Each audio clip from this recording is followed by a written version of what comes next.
Recording. Yes, residential मैं वापस से बोल देता हूं ताकि रिकॉर्डिंग में कवर अप हो जाएगा। तो अभी हम लोग जो चैप्टर डिस्कस करने जा रहे हैं वो है रेजिडेंशियल स्टेटस।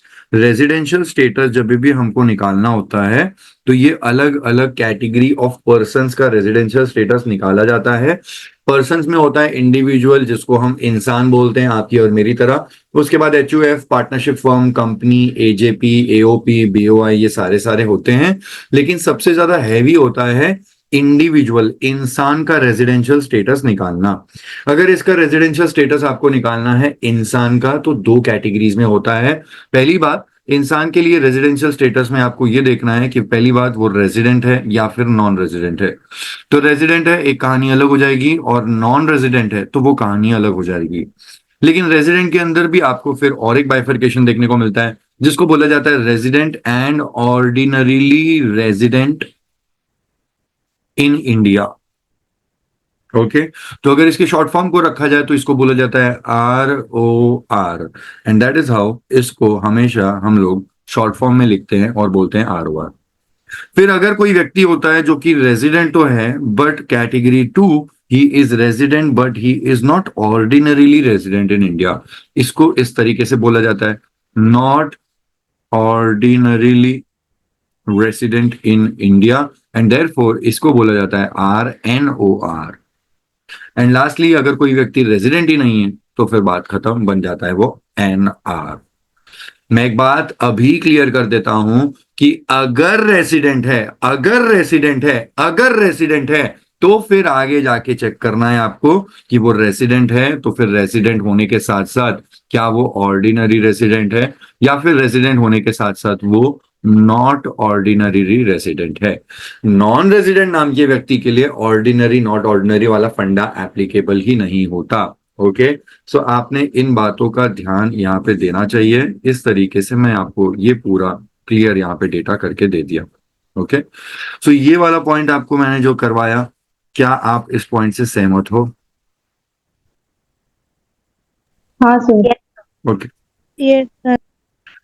ठीक है जी, ठीक है। मैं इस पूरी श्रृंखला को आगे ले जाता हूं। आपके लिए नॉन रेजिडेंट इस कैटेगरी में बातें बन गई है। अब जो जो मैं बोलता रहूंगा बस उसको एकदम कायदे से सुनते रहना। तो कहाँ रखूं मैं? हम्म,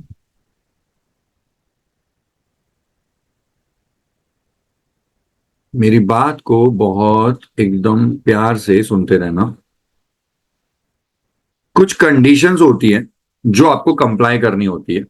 अब मैं आपको कह रहा हूं कि आप स्क्रीन पे देखो, आपको ये ग्रीन कलर में दिख रहा हुआ है, मैंने लिखा हुआ है रेसिडेंट।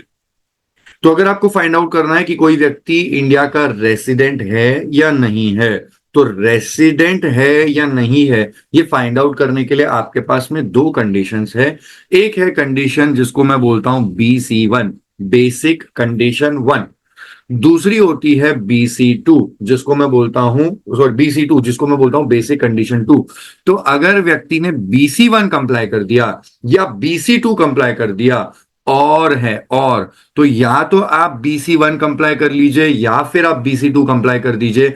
आप इन दोनों में से कोई भी अगर एक कंप्लाई कर देंगे तो मान लिया जाएगा कि आप इंडिया के अंदर रेसिडेंट हो। तो रेसिडेंट होने के लिए क्या दोनों कंप्लाई करना चाहिए? नहीं, कोई भी एक कंप्लाई कर दो। या तो आप BC1 कंप्लाई करोगे तो भी आप रेजिडेंट हो जाओगे, या तो आप BC2 कंप्लाई कर दोगे तो भी आप रेजिडेंट हो जाओगे। और अगर आपने दोनों ही कंप्लाई कर दिया तो फिर सोने पे सुहागा, कोई भी बात नहीं है, फिर तो बहुत अच्छी बात है कि आप रेजिडेंट पक्के पक्के हो गए। लेकिन अगर आपने कोई भी एक कंप्लाई किया तो भी चल जाएगा, काम तो बन जाएगा। और अगर दोनों नहीं कंप्लाई किया, मतलब ना BC1 कंप्लाई हुआ ना BC2 कंप्लाई हुआ, तो ऐसे केसेस में आप बन जाते हो नॉन रेजिडेंट। ठीक है, तो एक एक करके मैं सारे चार्ट्स आपको शो करते चलूंगा।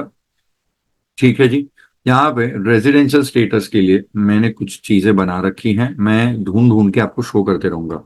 कहाँ पे मैंने एक एक करके रखा हुआ है बता दूंगा। अब यहाँ पे देखना सब लोग प्रॉपर। ओके, BC1 बोलता है कि अगर आप इंडिया के अंदर, आपका इंडिया के अंदर का stay during the previous year, अगर करंट प्रीवियस ईयर मतलब इस पर्टिकुलर प्रीवियस ईयर में आप इंडिया के अंदर स्टे किए हो, कितना 182 डेज और मोर। स्क्रीन पे जो दिख रहा है बस उसी पे ध्यान देना। BC1 बोलता है अगर आपका इंडिया के अंदर स्टे इन इंडिया कौन से साल में? Current previous year. PY मतलब प्रीवियस ईयर मतलब फाइनेंशियल ईयर।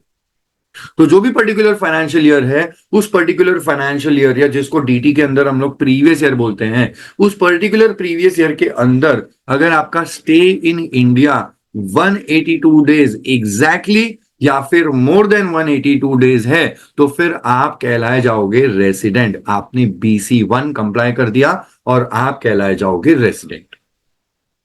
सर अगर किसी व्यक्ति का 182 डेज एग्जैक्टली या उससे ज्यादा का स्टे नहीं हुआ तो फॉर एग्जाम्पल हमारे एक अंकल है, वो अंकल US में रहते हैं, इंडिया में आते जाते रहते हैं। तो जब उनका नंबर ऑफ डेज चेक किया गया तो पता चला कि वो इंडिया के अंदर एक पर्टिकुलर प्रीवियस ईयर के अंदर वो इंडिया में सिर्फ 150 डेज थे, मतलब 182 डेज टच भी नहीं हुआ, उससे ज्यादा भी नहीं हुआ। तो 182 डेज अगर आपका टच नहीं हुआ, उससे ज्यादा नहीं हुआ, तो फिर आपकी BC1 तो कंप्लाई नहीं हो सकती। अब आपको BC2 चेक करना पड़ेगा। वो अंकल के लिए आपको BC2 चेक करना पड़ेगा। BC2 बोलता है कि आपको कंप्लाई करने के लिए दो बातों का ध्यान, करंट ईयर में स्टे होना चाहिए, stay in India, stay in Australia नहीं, स्टे इन इंडिया। कितना? 60 डेज एग्जैक्टली या फिर मोर देन 60 डेज। अगर एटलीस्ट 60 डेज भी आपके अंकल इंडिया के अंदर थे तो भी बात बन जाएगा। करंट प्रीवियस ईयर में 60 डेज का स्टे इन इंडिया और मोर एंड BC2 तब माना जाएगा जब आपने दोनों चीजों को कंप्लाई कर दिया। BC2 के अंदर दो बातें हैं, तो करंट ईयर में 60 डेज का स्टे या फिर उससे ज्यादा, एंड 4 प्रीसीडिंग प्रीवियस ईयर्स में स्टे इन इंडिया आपका होना चाहिए टोटल 365 डेज और मोर। तो कोई भी एक पर्टिकुलर फाइनेंशियल ईयर की बात मैं अगर करूं तो एक पर्टिकुलर फाइनेंशियल ईयर में, इस पर्टिकुलर फाइनेंशियल ईयर में आपका इंडिया के अंदर का स्टे 182 डेज या इससे ज्यादा का हो गया तो आपकी BC1 कंप्लाई हो गई, बात खत्म। बट केस 2, अगर आपका इंडिया के अंदर का स्टे 182 डेज भी नहीं हो रहा, उससे ज्यादा तो बात ही छोड़ दो, 182 डेज से कम है, तो फिर पक्की बात है कि आपका BC1 कंप्लाई नहीं हो रहा है। और अगर BC1 कंप्लाई नहीं हो रहा है तो फिर अब आपको जाना पड़ेगा BC2 में, और BC2 बोलता है कि करंट प्रीवियस ईयर में एटलीस्ट 60 डेज तो होना चाहिए, एटलीस्ट 60 डेज या फिर मोर देन 60 डेज, ये करंट प्रीवियस ईयर में। लेकिन BC2 सिर्फ और सिर्फ करंट प्रीवियस ईयर के बेसिस पे नहीं आपको चेक करना है। BC2 के अंदर दो बातें, करंट प्रीवियस ईयर में 60 डेज और more and preceding 4 previous years के अंदर आपका टोटल करके 365 डेज और मोर का स्टे हो जाना चाहिए। तो ये वाले साल के पहले वाले जो 4 प्रीसीडिंग प्रीवियस ईयर थे, इनके अंदर थोड़ा स्टे, इसके पहले वाले साल में अंकल 10 दिन आए थे, उसके पहले वाले साल में अंकल 50 डेज आए थे, उसके पहले वाले साल के अंदर अंकल 100 दिन आए थे, उसके पहले वाले साल के अंदर अंकल 20 दिन आए थे, व्हाटएवर इट इज। आपको ये छोटा जो भी आना जाना लगा पड़ा था, आपको ये टोटल चेक करना चाहिए। और पिछले 4 सालों में अगर उनका 365 डेज और मोर का स्टे हो जाता है एंड करंट प्रीवियस ईयर में 60 डेज और मोर का स्टे हो जाता है, तो वो मान लिया जाएगा कि BC2 कंप्लाई हो गया। और अगर BC2 कंप्लाई हो गया तो फिर आपको रेजिडेंट मान लिया जाएगा। तो रेजिडेंट मानने के लिए या तो आपका BC1 होना चाहिए या फिर आपका BC2 कंप्लाई हो जाना चाहिए। अगर आपको ये दोनों बातें समझ में आ गई, BC1 as well as BC2, तो अब मैं आपको एक चार्ट शो करता हूं, आपको अब चीजें समझ में आ ही जानी चाहिए। एक सेकंड रुकना भाई साहब, मेरे को वो चार्ट निकालने दीजिए जहां पे मैं ये बातें लिख करके बैठा हूं। हाँ जी, अब यहां पे देखना BC1 और BC2 कंप्लाई होने के लिए आपको मैंने कहां पे रखा हुआ है, ग्रीन कलर पे ध्यान दीजिए। करंट प्रीवियस ईयर के अंदर आपका स्टे होना चाहिए एग्जैक्टली 182 डेज या फिर मोर देन 182 डेज और मान लिया जाएगा। मतलब BC1 के लिए आपको प्रीसीडिंग 4-5 प्रीवियस ईयर का कुछ देखने का जरूरत नहीं है। BC2 के लिए करंट प्रीवियस ईयर का स्टे होना चाहिए 60 डेज एग्जैक्टली या उससे ज्यादा एंड पिछले 4 प्रीसीडिंग प्रीवियस ईयर का स्टे टोटल आप मिला करके आपका 365 डेज और मोर होना चाहिए। सर आपके कहने का मतलब क्या है कि मतलब इसमें भी 365, इसमें भी 365, इसमें भी 365, इसमें भी 365? नहीं नहीं नहीं नहीं, ऐसे नहीं बोल रहा हूं। इसमें थोड़ा बहुत, इसमें थोड़ा बहुत, इसमें थोड़ा बहुत, इसमें थोड़ा बहुत, आप टोटल करके चेक करो क्या वो 365 डेज को टच हुआ या उससे ज्यादा हुआ कि नहीं। अगर टच हो गया या उससे ज्यादा हो गया तो आपका 4 प्रीसीडिंग प्रीवियस ईयर वाला काम हो गया, प्लस करंट प्रीवियस ईयर में 60 डेज और मोर का स्टे हो गया, तो बात खत्म हो गई। सर अगर मेरे अंकल 182 डेज नहीं बट इंडिया के अंदर इस पर्टिकुलर फाइनेंशियल ईयर या करंट प्रीवियस ईयर के अंदर वो 150 डेज के लिए थे इंडिया के अंदर 150, तो बीसी वन तो कंप्लाई नहीं हुआ। अब दूसरी बात, चलो बीसी वन नहीं हुआ तो जाकर के देखते बीसी टू, तो सर बीसी टू हो सकता है क्या? अब देखो बीसी टू पार्शियली हो सकता है, क्योंकि बीसी टू बोलता है कि करंटली 60, इस वाले साल के अंदर 60 डेज और मोर होना चाहिए, तो अंकल का हो गया। अंकल का करंट प्रीवियस ईयर के अंदर तो भाई साहब 60 के ऊपर हो जाना चाहिए था, तो इनका हो गया। लेकिन फिर भी बीसी टू कंप्लाई होगा कि नहीं होगा पता नहीं, क्वेश्चन के अंदर देखना पड़ेगा कि 4 प्रीसीडिंग प्रीवियस ईयर के अंदर का स्टे वो 365 डेज है उससे ज्यादा का था या नहीं था। अगर 365 डेज का प्रीसीडिंग प्रीवियस ईयर्स का 4 का अगर हो जाता है तो ठीक है। तो सर हमने 4 साल का रिकॉर्ड निकाल करके देखा और अंकल आए गए आए गए आए गए, उसके अंदर इंडिया में जितने भी दिन थे उसका टोटल आ रहा था 340। तो मुझे बताओ अंकल रेजिडेंट हुए कि नहीं हुए? नहीं हुआ। तनुश्री? नहीं हुआ सर। नहीं हुए, नहीं सर। नहीं हुए, नहीं हुए, नहीं हुए, क्योंकि एक कंडीशन थी 60 डेज की वो हो गई, लेकिन प्रीसीडिंग 4 प्रीवियस ईयर्स का अगर टोटल 340 हुआ, 40 हुआ, तो फिर वो बात नहीं मानी जाएगी। ठीक है, मुझे बताओ बीसी वन और बीसी टू ये समझा क्या? ये हाँ सर। सर। Okay, okay. अब मैं आपको आगे और डेटा दे देता हूं, जैसा कि मैंने यहाँ पे लिखा हुआ था, रेजिडेंट अगर हो गए तो दूसरा स्टेप ये है कि चेक करना है कि वो रेजिडेंट है और साथ में ऑर्डिनरी रेजिडेंट है या नहीं है। तो आपने रेजिडेंट है ये सर हाँ जी। सर ये आप पहले वाला चार्ट एक बार लेके जाना। ये वाला कि ये वाला? ये वाला नहीं है, अभी जो 4 था ना अभी हाँ एक का सेकंड, बाइफिकेशन। हाँ एक सेकंड, देखता हूँ कहाँ पे, मेरे को याद भी नहीं आ रहा है कहाँ रखा है मैंने। इसमें होगा, ये वाला ना?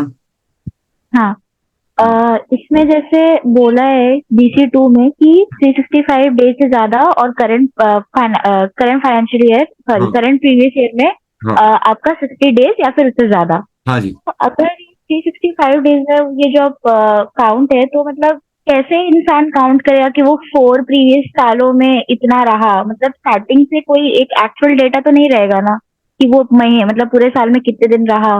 पासपोर्ट, आ, पासपोर्ट, पासपोर्ट पे ओके। स्टैंप होता है ना, हाँ तो पासपोर्ट के बेसिस पे पता चल जाता ठीक है है ना?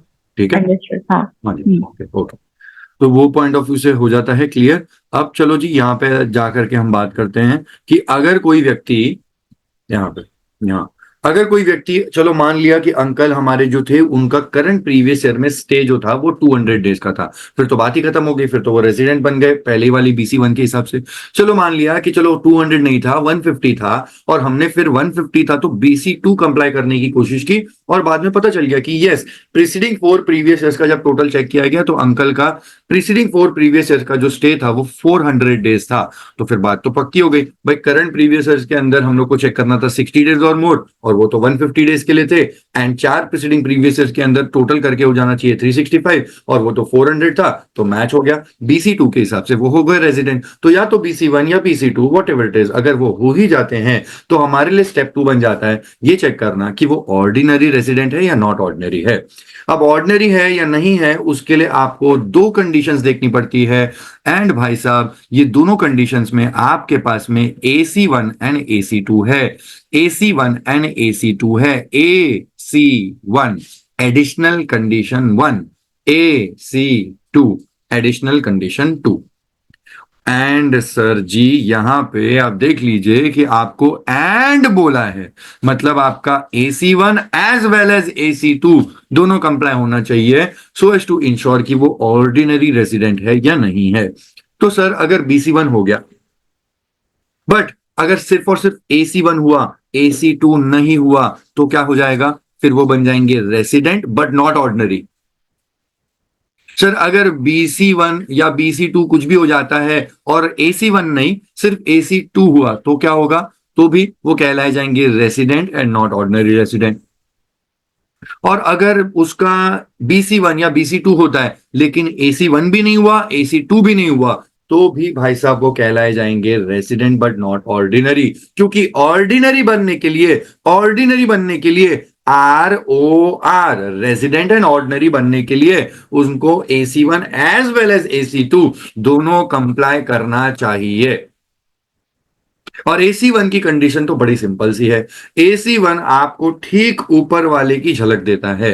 ईयर BC2 के अंदर जो दूसरी वाली बात लिखी थी वही यहां पे आपको लगभग देखने को मिलती है।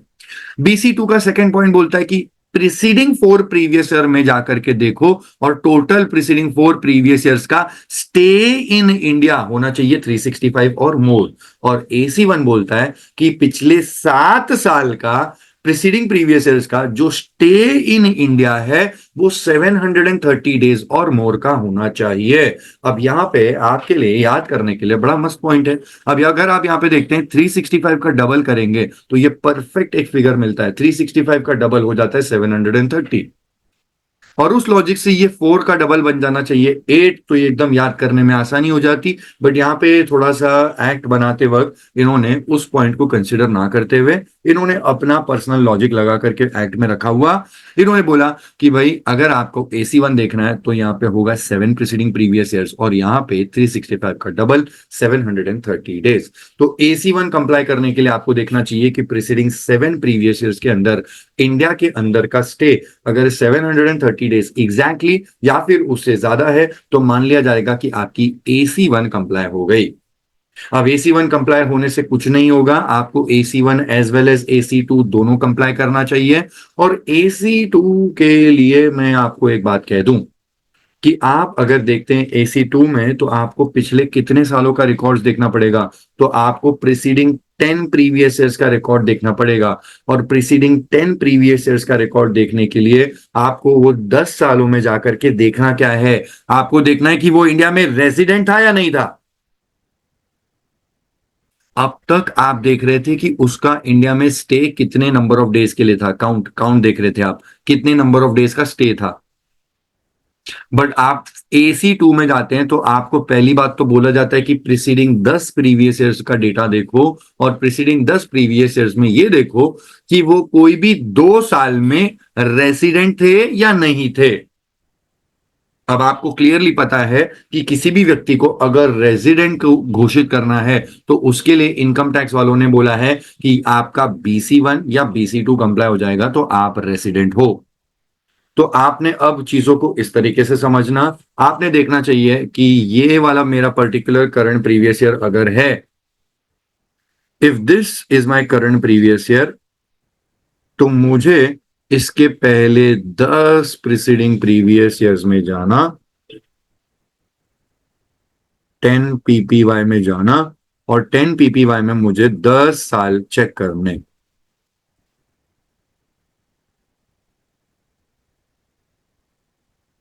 कितना हुआ? 1 2 3 4 5 6 7 8 9 10 हो गया ना।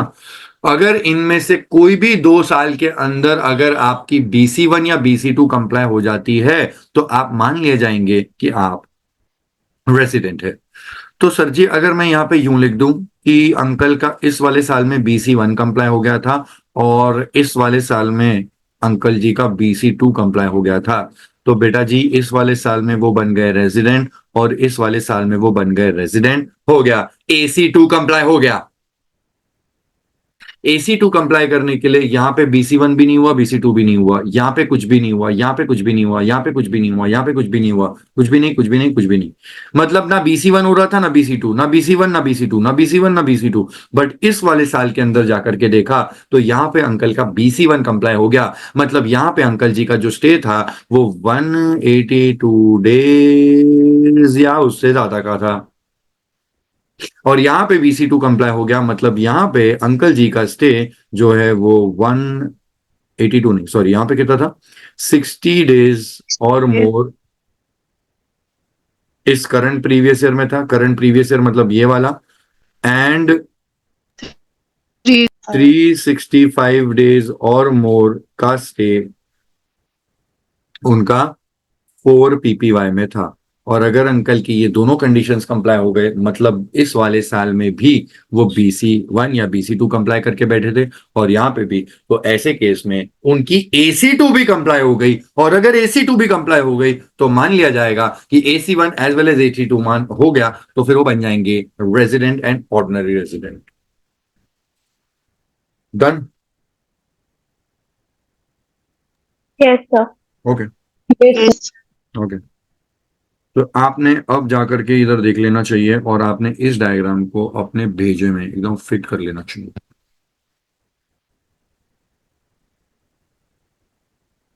BC1 के अंदर अगर आप ध्यान देते हैं तो आपको BC1 के अंदर सिर्फ और सिर्फ current year, current previous year की बात चेक करनी है।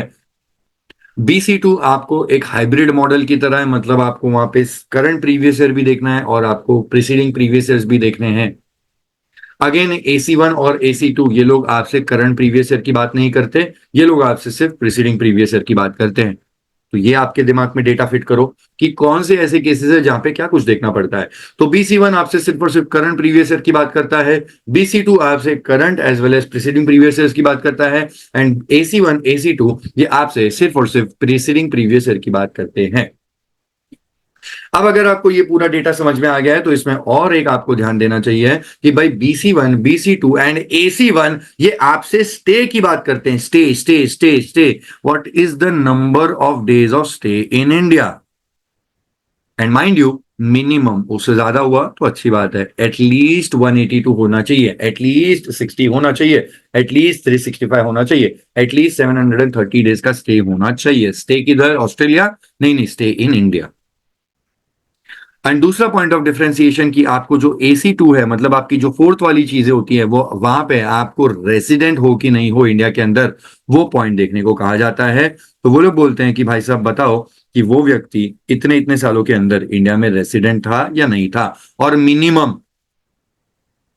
मिनिमम 2 साल, मतलब पिछले 10 सालों में से सर एक भी साल में रेसिडेंट नहीं था, तो AC1 AC2 कंप्लाई हो सकता है क्या? नहीं। अगर पिछले 10 सालों में से कोई भी 2 साल के, 1 साल के अंदर ही वो कंप्लाई करके बैठा था, वो रेसिडेंट था, बाकी 9 में वो नॉन रेसिडेंट था, तो क्या AC2 कंप्लाई होएगा क्या? नहीं।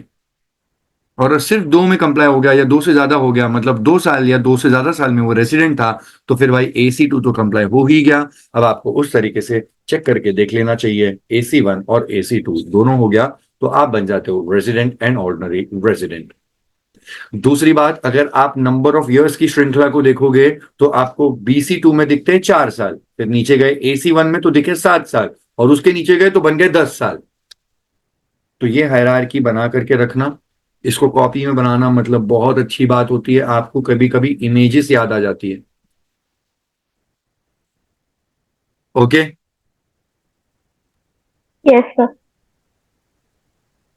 डन। सो इसी के साथ मेरे को आपको जो बेसिक बताना था मैंने बता दिया।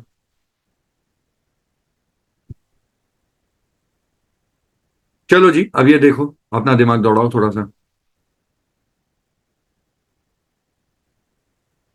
If you want to find कि कोई पर्सन इंडिया में रेजिडेंट है या नहीं, और वो एक इंडिविजुअल के लिए चेक कर रहे हो, इंसान के लिए चेक कर रहे हो, then you have to comply what? You have to comply any one, you have to comply either BC1 और BC2। Sir is it fine if I comply both? हाँ बेस्ट। अरे आप और मैं कौन है, हम दोनों तो कंप्लाई करके बैठे हैं ना। अगर आप हमारा, आप मेरे, मैं, आप, कीर्ति, मधुरा, तनुश्री, जो भी है, हम सब मिला करके अपने आप को देखें, तो क्या इस साल में हम लोग 182 डेज या उससे ज्यादा इंडिया में हैं? ऑब्वियसली हम तो पूरा 182 डेज, क्या पूरा 365 डेज इंडिया में। और पिछले 4 सालों का तो छोड़ो, हम तो पिछले जितने भी आप बचपन से जन्म ले लो, हम लोग पूरा 365 डेज इंडिया में ही है। ओके, तो अपन तो प्योरली प्योरली BC1 और BC2 दोनों कंप्लाई करके बैठे। डन। सर हाँ जी।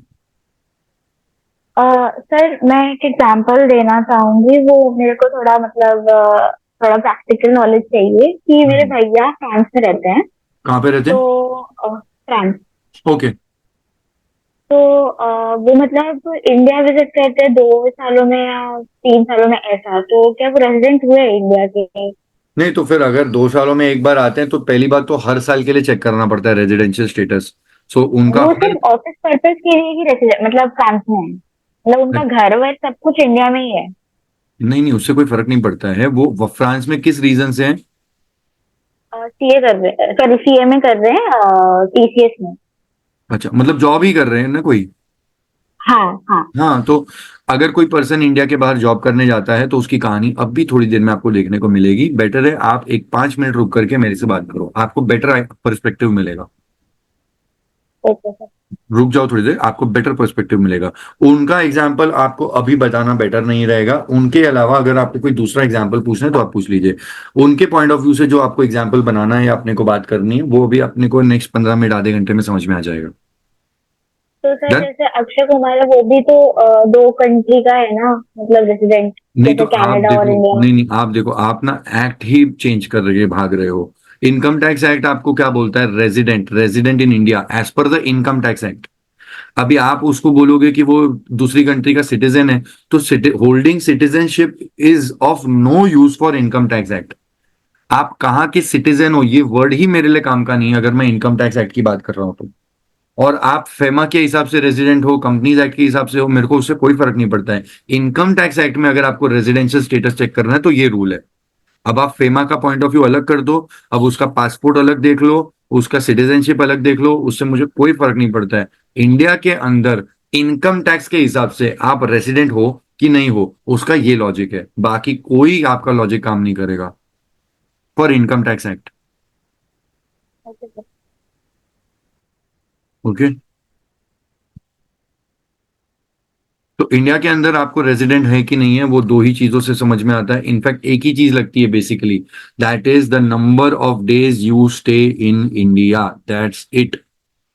The number of days which you are staying in India will give us a count कि वो 60 डेज हो रहा है, 182 डेज हो रहा है कि नहीं, और पिछले 7 प्रीवियस ईयर्स में 730 डेज हो रहा है कि नहीं, एंड पिछले 10 सालों में आप कितने साल में रेजिडेंट थे। अगेन रेजिडेंट आप कब होते हो? जब आपका स्टे इन इंडिया 182 डेज या उससे ज्यादा होता है कोई भी प्रीवियस ईयर में, या फिर 60 डेज या उससे ज्यादा, एंड 4 प्रीसीडिंग प्रीवियस ईयर्स में टोटल करके 365 डेज है उससे ज्यादा।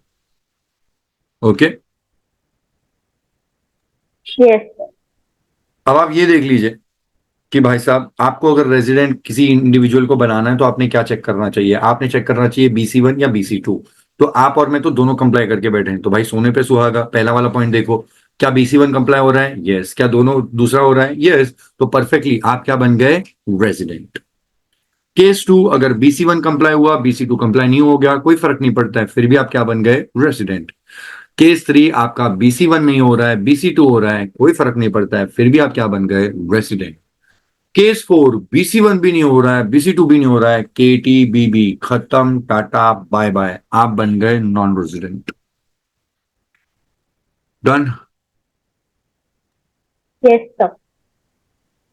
ऑर्डिनरी हो कि नहीं है, अज्यूमिंग कि आप रेजिडेंट बन के आ गए, क्योंकि रेजिडेंट हो ही तभी आपको चेक करना पड़ता है ऑर्डिनरी हो कि नहीं। तो अगर आप रेजिडेंट हो और आपको चेक करना है ऑर्डिनरी वाला तो ऑर्डिनरी के लिए दोनों कंप्लाई होना चाहिए। केस 1, अगर आपका AC1 AC2 दोनों हो गया तो आप बन जाते हो ऑर्डिनरी रेजिडेंट, OR आपके आगे लग जाएगा, मतलब आप बन जाओगे ROR। अगर आपका सिर्फ AC1 कंप्लाई होता है, AC2 कंप्लाई नहीं होता है, तो ऐसे केस में आप बन जाओगे NOR, that is not ordinary resident.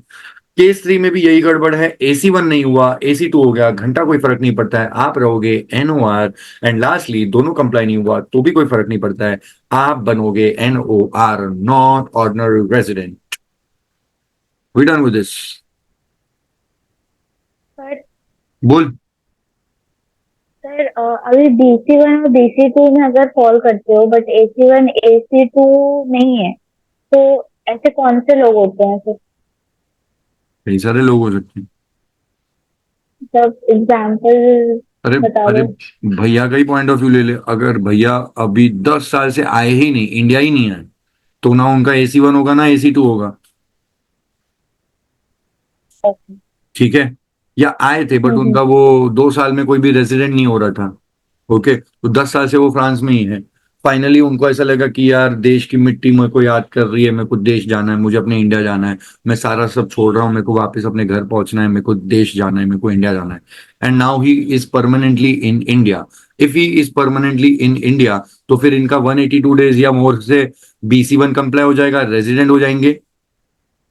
लेकिन हाँ। उनका चेक किया तो भाई पिछले 10 सालों में तो इनका कोई भी रिकॉर्ड नहीं था, वो 10 में से कोई भी साल में रेजिडेंट नहीं थे। पिछले 7 साल में देखा तो उनका 730 डेज, क्या 7 डेज भी नहीं हो रहा है। तो फिर ऐसे केस में ना AC1 हो रहा है ना AC2 हो रहा है, तो फिर तो खत्म हो गई कहानी। ओके।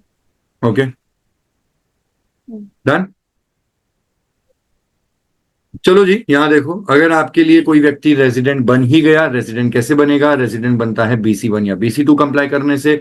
और अगर रेजिडेंट बन गया तो उसके आगे टैग लग सकता है या तो ऑर्डिनरी का या नॉट ऑर्डिनरी का।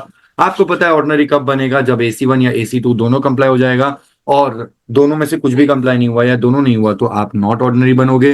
तो ये आपके सामने रेजिडेंट प्लस ऑर्डिनरी मिलके बन जाएगा रेजिडेंट एंड ऑर्डिनरी, और रेजिडेंट प्लस नॉट ऑर्डिनरी मिलके बन जाएगा resident but not ordinary resident. और जो व्यक्ति नॉन रेजिडेंट है जिंदगी में, फिर तो उसका क्या ही करना, फिर उसमें कोई ऑर्डिनरी फॉर्डिनरी वाला लॉजिक नहीं लगता। तो ये बेसिकली कुछ बातें थी जो आपने बचपन में सीखी होंगी, जो आप TY वगैरह लेवल पे कर रहे थे आपने उसमें देखा होगा, या आप पहले भी कोई क्लास में बैठे होंगे तो आपको वो भी सारी चीजें पता होंगी। क्या यहां तक आपकी कहानी डन है? Yes sir.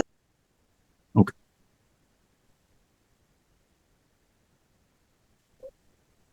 ये मैंने आपको ऊपर जो बनाया के दिखाया अभी, आप इसको जरा प्यार से देखिए।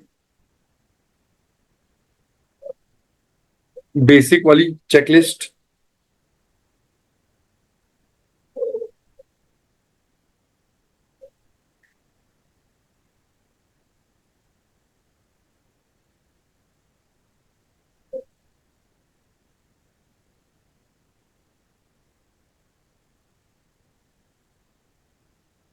Let me know when you're done with this.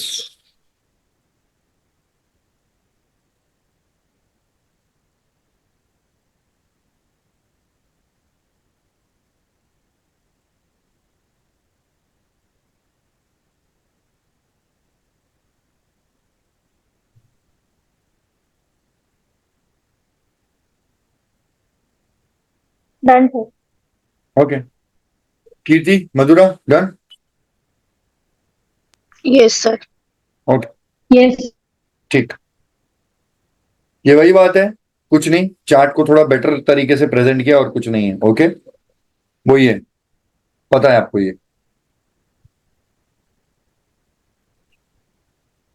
Sir ये चार्ट आप भेज देना। हाँ हाँ, भेज दूंगा। ये भी एक अच्छा वाला चार्ट है जो मैं भेज दूंगा थोड़ी देर में।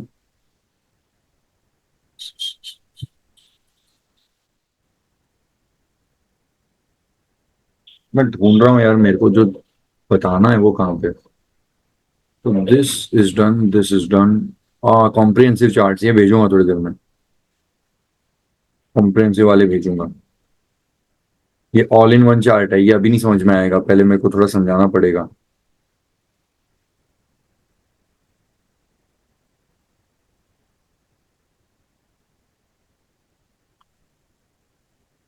एक सेकेंड ना, मेरे को वो लोड हो रहा है। हम्म, ठीक है जी, दूसरे वाले में देखता हूँ, ये रहा।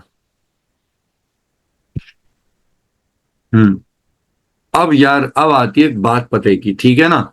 मेरे को खाली इतना बताओ, इस पूरे चार्ट के अंदर जो आपको ऊपर ग्रे कलर वाला कॉलम दिख रहा है, उसमें मैंने लिखा है नॉर्मल केस, जो अभी आपने पढ़ा, जो TY में भी पढ़ा, जो जिंदगी में आपको पता है। नॉर्मली अगर आप किसी इंडिविजुअल के लिए रेजिडेंशियल स्टेटस देखना चाहते हो, तो आपने क्या चेक करना चाहिए? आपने चेक करना चाहिए BC1 या फिर BC2। BC1 कंप्लाई हो गया तो अच्छी बात है, BC2 हो गया तो भी अच्छी बात है, दोनों में से कोई एक हुआ तो भी अच्छी बात है, दोनों हो गए तो भी अच्छी बात है। अरे लेकिन चेक करना एक अलग बात है और कंप्लाई हो जाना एक अलग बात है। तो पहली बात, आपको क्या BC1 चेक करना चाहिए? यस। क्या आपको BC2 चेक करना चाहिए? यस। दूसरा, आपको ऑर्डिनरी के लिए क्या चेक करना चाहिए? AC1। और क्या चेक करना चाहिए? AC2। मतलब check check check check check, आप सब चेक करेंगे। अब जो बात मैं कहना चाह रहा हूं ये बहुत पते की बात है, बिल्कुल अच्छे से ध्यान देना। यहाँ पे तनुश्री के वो भैया जो हैं उनका भी यहाँ पे एग्जाम्पल कवर हो सकता है। बात करते हैं 3 स्पेशल केस की। पहला, अब जो मैं बोलूंगा पहले सुनते रहना, बाद में अपने सवाल जवाब करना। मैं क्या कह रहा हूं आपसे, जो भी मैंने ब्लू वाले 3 स्पेशल केस लिखे हुए हैं उसमें पहले वाले में तो मैंने ब्लू कलर यूज किया, सेकंड में भी ब्लू यूज किया, थर्ड में जाकर के मैं ऑरेंज में आ गया। क्यों आया, क्या किया मैंने, बताऊंगा थोड़ी देर में, अभी के लिए सुनो। 3 स्पेशल केस। पहले में आप खाली ऊपर का देखोगे तो ऊपर मैंने क्या लिखा है, मैंने आई, फिर दूसरे में आई और तीसरे में लिखा I/PIO। तो आपने मेरे साथ ऐसे ही याद करना चाहिए, I/PIO। दूसरा, जा जा आ, जा जा आ। और तीसरा, job ship visit, job ship visit. Scene क्या है बताता हूं। ये जो मैंने ऊपर आई और IIPO लिखा हुआ है उसका मतलब क्या है पहले बता देता हूं। आई का मतलब है इंडियन सिटीजन, दूसरे में भी आई का मतलब है इंडियन सिटीजन। तो पहली बात, ये 3 स्पेशल केस आपको किसके लिए देखने हैं।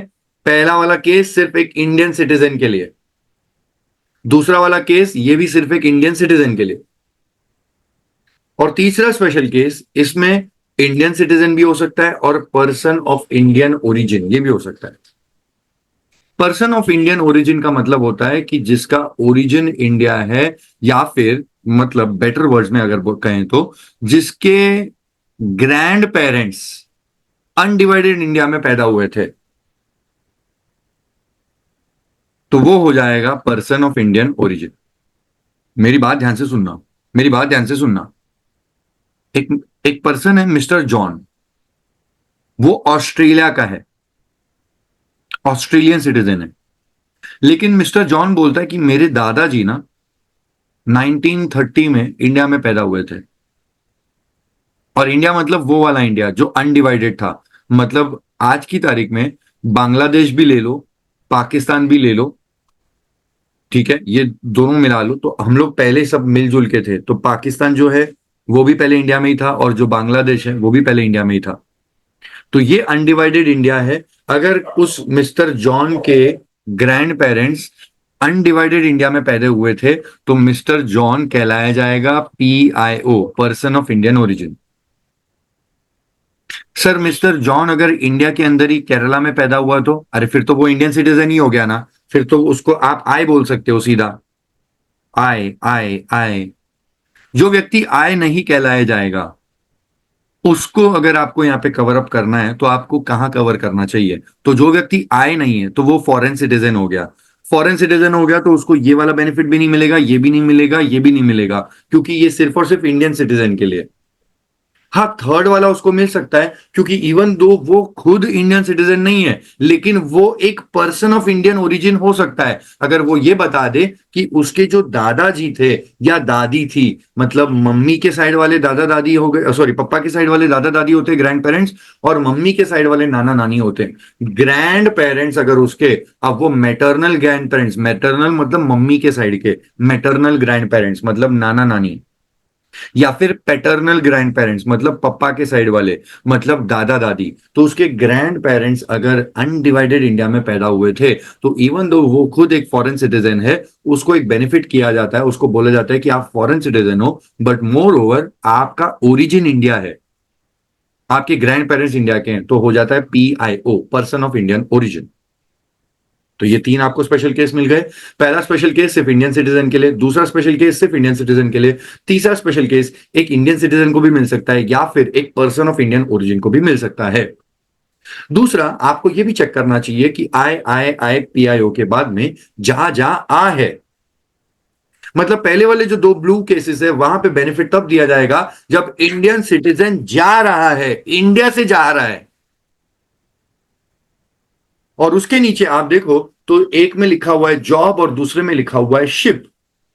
तो यहां पे तनुश्री के ब्रदर कवर हो सकते हैं क्योंकि पहली बात वो इंडिया के सिटीजन है, दूसरी बात वो इंडिया से चले गए, और तीसरी बात वो इंडिया से गए किस रीजन से, जॉब जॉब करने के लिए।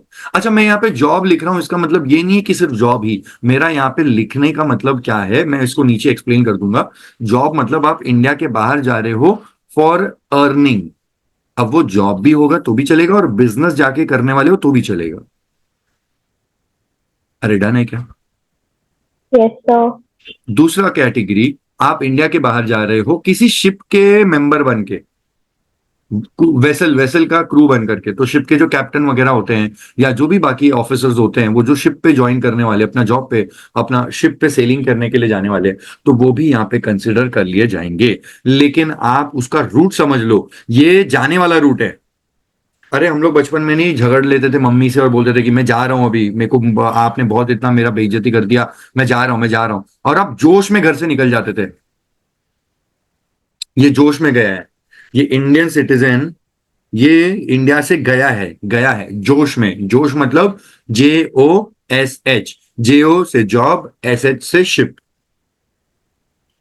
ठीक है ना? तो इंडियन सिटीजन इंडिया से गया है, जोश में गया है। जोश में मतलब पहला जॉब के लिए, दूसरा शिप के लिए, तो उसको स्पेशल केस मिल सकता है। तीसरा, इंडियन सिटीजन या फिर पर्सन ऑफ इंडियन ओरिजिन आ रहा है विजिट पे, तो यहां पे भी आप तनुश्री के ब्रदर को कंसिडर कर सकते हो, क्योंकि उनका इनकमिंग रूट यहां पे आ सकता है। फ्रांस में चले गए वो तो अलग बात है, अब जब फ्रांस में से आएंगे तो भी ये स्पेशल केस में फॉल कर सकते हैं।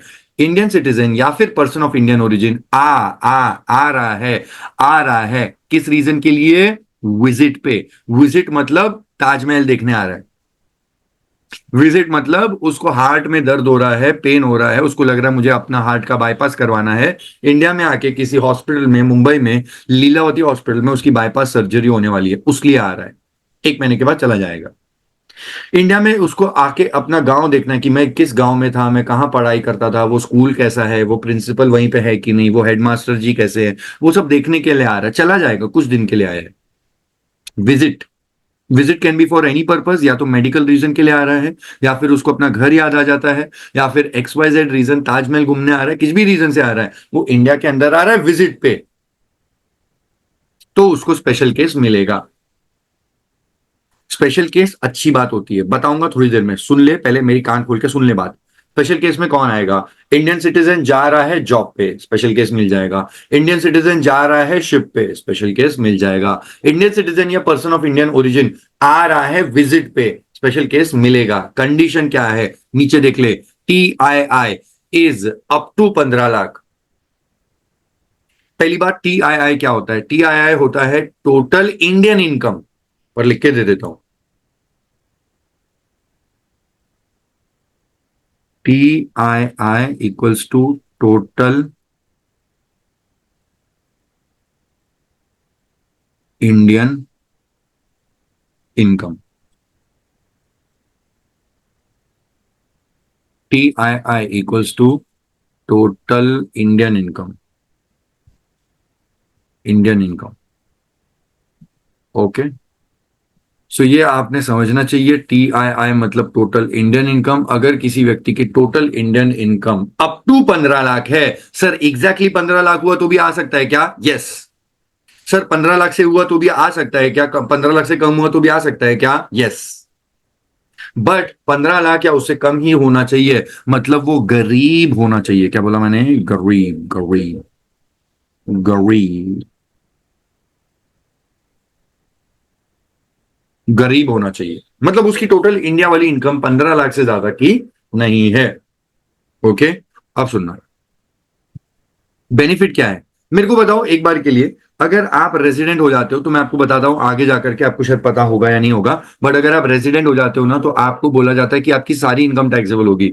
मतलब अगर आपने फ्रांस में कोई इनकम कमाई तो भी इंडिया में टैक्स देना पड़ेगा। अगर आपने ऑस्ट्रेलिया में कोई इनकम कराई तो भी टैक्स देना पड़ेगा। अगर आपका न्यूजीलैंड में कोई इनकम है तो भी आपको उसके ऊपर इंडिया में टैक्स देना पड़ेगा। अगर आपका एंटार्क्टिका पे कोई इनकम हो गया है तो भी आपको इंडिया में टैक्स देना पड़ेगा।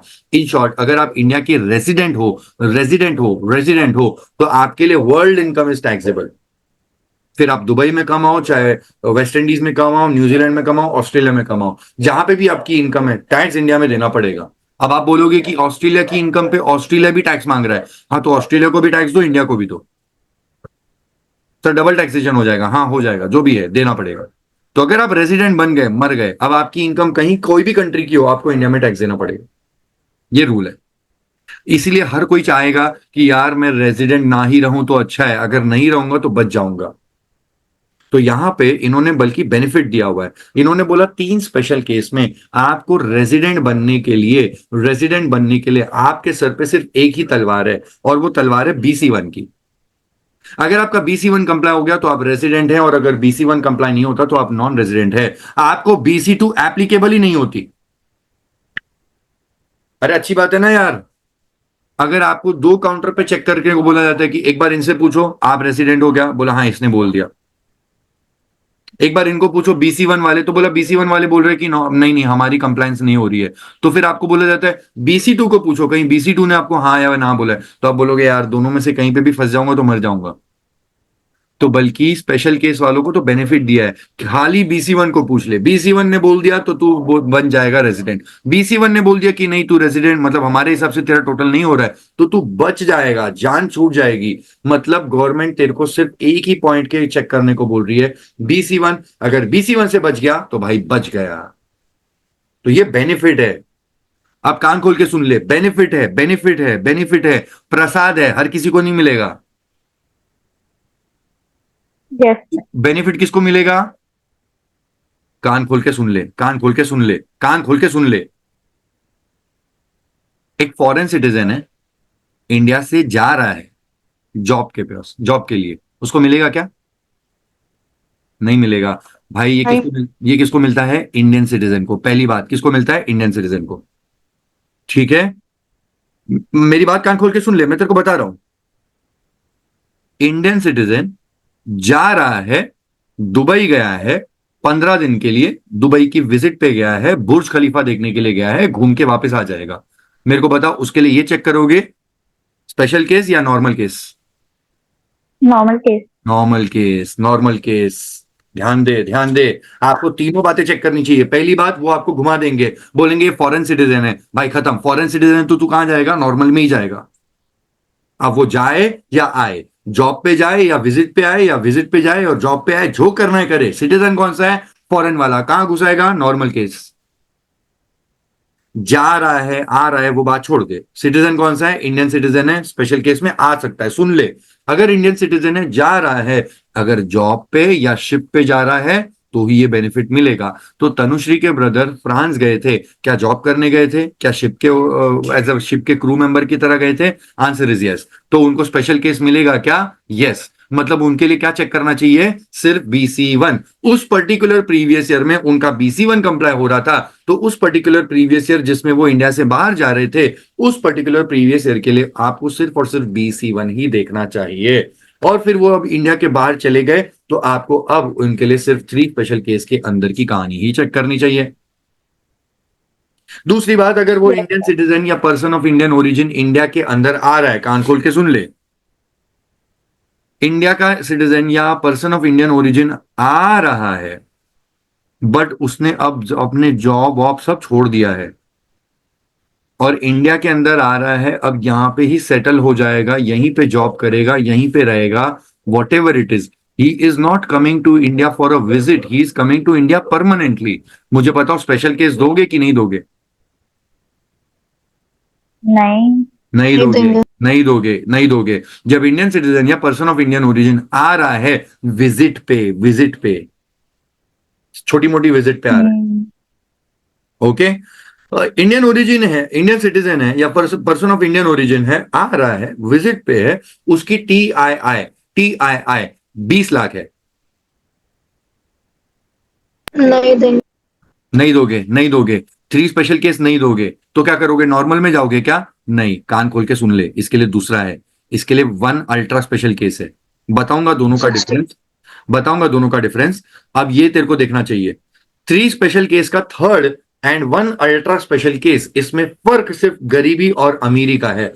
अगर आप यहां पे देखोगे तो ये वाला व्यक्ति कहलाया जाता है एक अमीर व्यक्ति, क्योंकि बस इसकी फर्क क्या है, इसकी जो TII है, इसकी TII ये 15 लाख से ज्यादा की है, तो ये अमीर हो गया। ओके, अमीर हो गया। सर एग्जैक्टली 15 है तो कहां जाएगा? गरीबी में जाएगा, 3 स्पेशल केस के थर्ड में जाएगा। सर हाँ 15 लाख से कम है, कहां जाएगा? गरीबी में जाएगा, 3 स्पेशल केस के थर्ड में जाएगा। अमीर है 15 लाख से ज्यादा, 16 लाख, 17 लाख, 18 लाख, 20 लाख, 1 करोड़, TII ऐसे नंबर में है, मतलब अमीर आदमी है। इसको 3 स्पेशल केस नहीं, 1 अल्ट्रा स्पेशल केस में लेके जाना। 1 अल्ट्रा स्पेशल केस क्या होता है सर, बताऊंगा बाद में। यहां की बात आपको समझ में आ गई? Yes sir. अब मैं Yes, स्क्रीन sir. को एकदम छोटा करके आपको पूरा पूरा दर्शन करने के लिए दे रहा हूं, आराम से दर्शन कर लीजिए।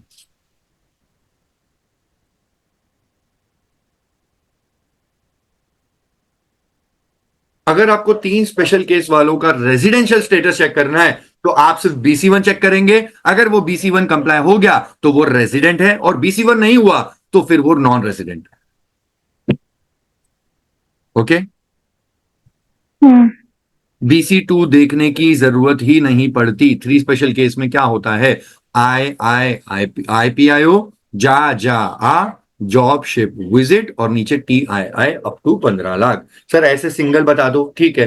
पहला वाला, इंडियन सिटीजन जा रहा है जॉब पे। दूसरा, इंडियन सिटीजन जा रहा है शिप पे काम करने के लिए। तीसरा, इंडियन सिटीजन या पर्सन ऑफ इंडियन ओरिजिन आ रहा है विजिट पे, TII अप टू 15 लाख है, गरीब है, ठीक है, चलेगा। 3 स्पेशल केस क्या करना? सिर्फ चेक करना BC1 कंप्लाई हो गया तो रेजिडेंट, BC1 नहीं हुआ तो नॉन रेजिडेंट। सर BC1 नहीं हुआ तो सीधा नॉन रेजिडेंट। सर BC1 हो गया तो रेजिडेंट है। अब क्या करूं? आप चेक कर, ऑर्डिनरी है या नहीं है, ऑर्डिनरी है या नहीं है। उसके लिए क्या करना? AC1 और AC2, AC1 और AC2। मतलब यहां पे मैं तेरे को हिंदी वाला और नहीं बोल रहा हूं, सॉरी, इंग्लिश वाला और नहीं बोल रहा हूं, हिंदी वाला बोल रहा हूं। मतलब 3 और 4, मतलब AC1 as well as AC2 दोनों कंप्लाई हो जाती है तो आप बन जाते हो resident and ordinary resident.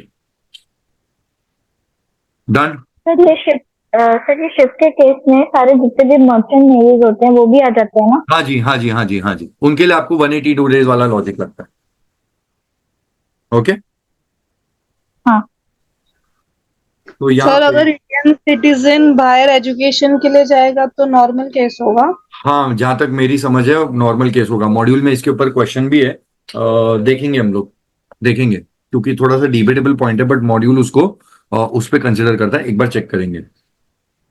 World tour वगैरह मैंने देखा था, आपकी मॉड्यूल में ही देखा था कि एक इंडियन सिटीजन है वर्ल्ड टूर पे जा रहा है। वर्ल्ड टूर पे जा रहा है मतलब घूमने जा रहा है, ठीक है।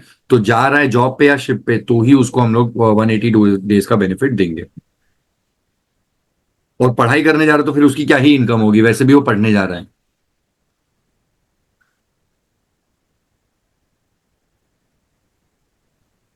हम्म, ठीक है जी, तो इस पेज पे मेरा यही था डेटा शायद से। हाँ। अब अब आपने अल्ट्रा स्पेशल केस फिलहाल के लिए देखोगे तो आपको अल्ट्रा स्पेशल केस में कोई फर्क नहीं दिखेगा, बट मैं आपको थोड़ी देर में जाकर के बता देता हूं।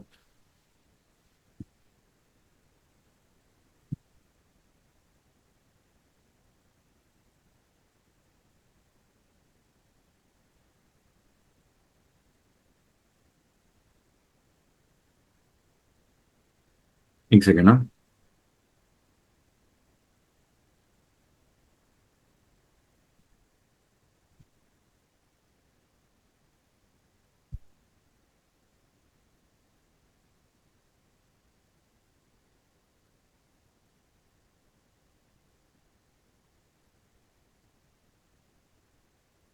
ये 3 स्पेशल केस के लिए देखना है इसको।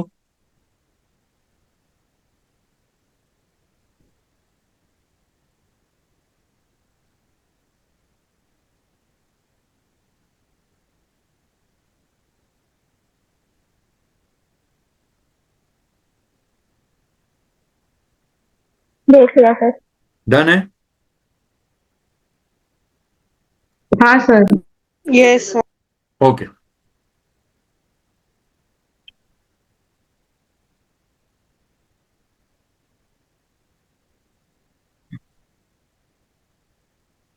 अब आपको एक पॉइंट बता देता हूं, ये वाला देखिए आपको।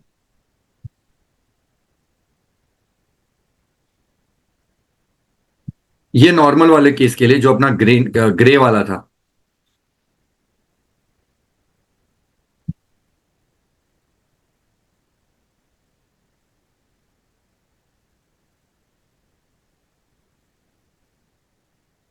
सर ये बीटीएल क्या है?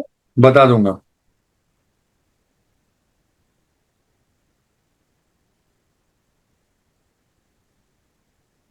तो अब तनुश्री के ही सवाल पे हम लोग आगे की बात देख लेते हैं।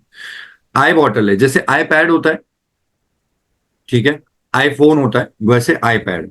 अगर कोई व्यक्ति के पास में आई बॉटल है तो फिर वो अमीर माना जाता है। आई बॉटल, जैसे आईपैड और आईफोन। अब आई बॉटल क्या है? I stands for Indian citizen.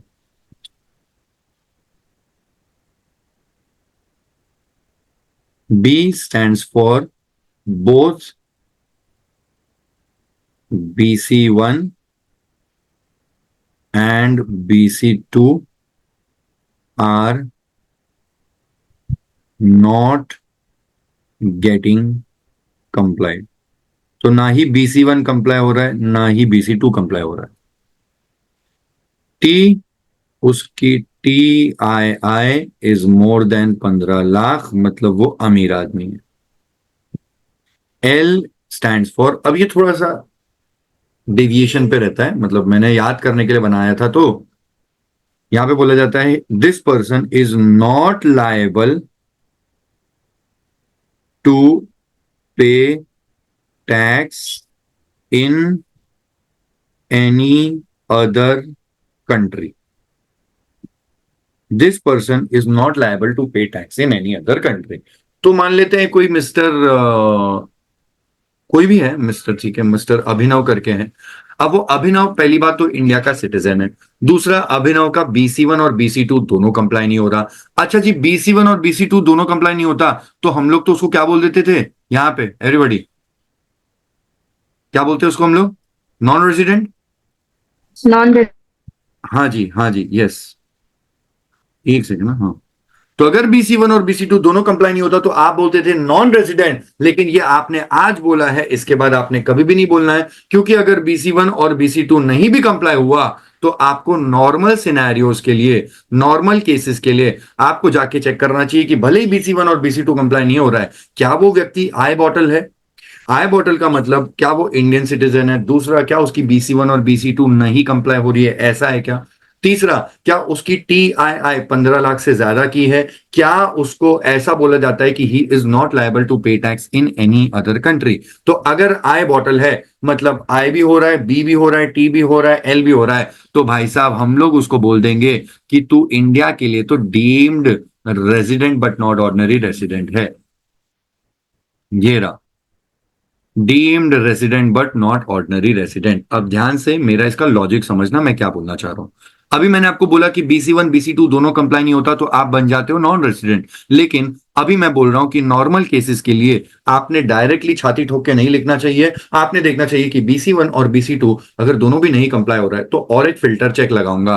Filter check ये है कि वो आई बॉटल में अगर फंस गया, आई बॉटल में फंस गया तो भी इंडिया वाले खींच के उसको रेसिडेंट बना देते हैं। लेकिन एक अच्छी बात है कि बोलते हैं कि तू रेसिडेंट, लेकिन तू resident but not ordinary resident बनेगा। रेसिडेंट तो बनेगा लेकिन कौन सा वाला? नॉट ऑर्डिनरी बनेगा। सर ये क्या फालतूगिरी है, मतलब ये तो जबरदस्ती है। BC1 भी नहीं हो रहा है, BC2 भी नहीं हो रहा है, कुछ भी नहीं हो रहा है, तो भी रेसिडेंट बना रहे हैं। हाँ बना रहे हैं सर, ये तो खुल्लम खुल्ला दादागिरी, दादागिरी है। हाँ है।